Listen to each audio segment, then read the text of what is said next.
Assalamualaikum warahmatullahi wabarakatuh.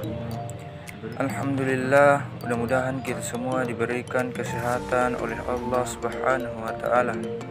Pada kesempatan kali ini, saya akan membahas tentang pelajaran fikih, yaitu tentang kebenaran turunnya Al-Quran. Indikator pencapaian pada materi kali ini adalah 1. Menghayati kebenaran turunnya Al-Quran oleh Allah Subhanahu wa Ta'ala. 2. Mengamalkan kritis dalam mempelajari penurunan dan penulisan Al-Quran secara bertahap. 3. Menganalisis sejarah penurunan dan penulisan Al-Quran. 4. Menyajikan hasil analisis sejarah penurunan dan penulisan Al-Quran. Turunnya Al-Quran itu turun secara berangsur-angsur. Proses penurunan Al-Quran ini mendapatkan perhatian banyak dari para ulama, sehingga banyak ulama yang mengalami perbedaan pendapat. Ada ulama yang berpendapat bahwa Al-Quran diturunkan dalam 2 tahap. Pertama, turun dari Lauhul Mahfuz ke langit dunia, kemudian dari langit dunia secara berangsur-angsur ke bumi. Lamanya proses penurunan Al-Quran dari langit ke bumi inilah menjadi perbedaan pendapat ulama. Akan tetapi ulama bersepakat bahwa proses turunnya Al-Quran dibagi menjadi 2 proses. 1. Ketika baginda Muhammad SAW masih berada di Mekah, semua surat yang turun di sana disebut surat Makkiyah.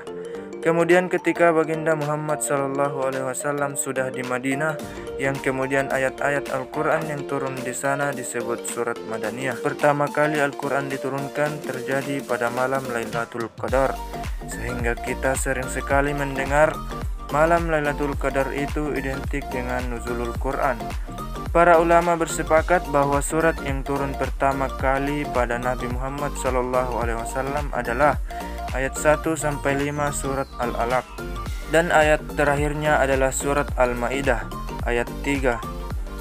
Adapun penulisan Al-Quran terbagi menjadi 3 periode. Yang pertama, pada saat baginda Nabi Muhammad SAW masih hidup, para sahabat menuliskannya pada sarana seadanya. Ada pada pelepah kurma, potongan kulit, dan permukaan batu cadas. Periode kedua terjadi pada Khalifah Abu Bakar As-Siddiq.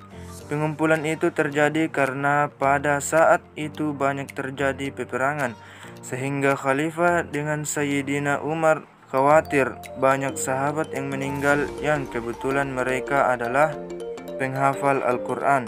Akan tetapi pengumpulan Al-Quran pada saat itu masih dilakukan secara terpisah dan tidak memiliki satu dialek yang sama. Lalu kemudian pada masa kepemimpinan Khalifah Utsman bin Affan, mushaf Al-Quran dikumpulkan dengan satu dialek bacaan.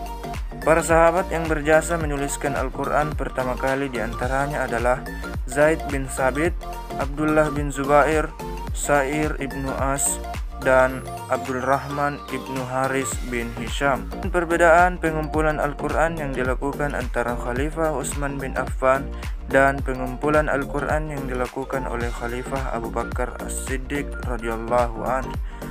Pada saat Abu Bakar mengumpulkan mushaf-mushaf Al-Quran yang tercecer, beliau tidak mengumpulkan dalam satu dialek.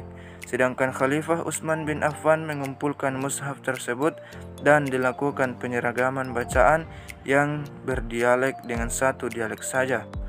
Rangkuman dari materi ini adalah: 1. Al-Quran diturunkan dari Lauhul Mahfuz ke langit dunia pada malam Lailatul Qadar, sekaligus lengkap dari awal sampai akhir. Kemudian diturunkan secara berangsur-angsur sesudah itu dalam tempo 23 tahun. Penulisan dilakukan sejak wahyu diterima oleh Muhammad SAW hingga selesai dikumpulkan dalam sebuah tulisan berupa mushaf pada zaman Khalifah Utsman bin Affan.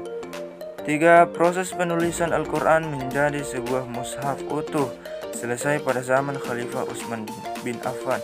Sekian dan terima kasih.